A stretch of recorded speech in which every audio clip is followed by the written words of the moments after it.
Você sabia que o bruxismo, aquele hábito de ranger, apertar e encostar os dentes, acontece principalmente durante o dia, quando você está acordado, e não quando você está dormindo, como sempre imaginávamos?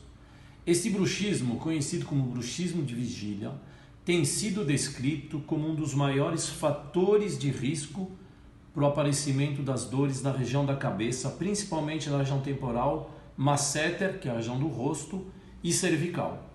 O nosso grande desafio sempre foi tentar ajudar o paciente a reverter e controlar estes hábitos, que na maioria das vezes são totalmente inconscientes e estão associados ao estresse, à concentração, à ansiedade do nosso dia a dia.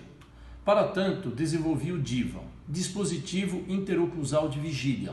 É uma mini placa que o paciente usa durante o dia e o ajuda a monitorar e controlar em tempo real e de forma não invasiva, não medicamentosa e totalmente reversível todas essas contrações musculares. Esse tratamento já beneficiou mais de 150 pessoas nos últimos 2 anos.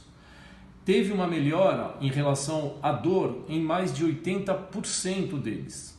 Esta abordagem terapêutica foi desenvolvida por mim e por um pesquisador do HC, e o caráter inovador é tão grande que eu fui convidado para apresentar esta novidade no maior congresso de dor do mundo em Boston, agora em setembro de 2018.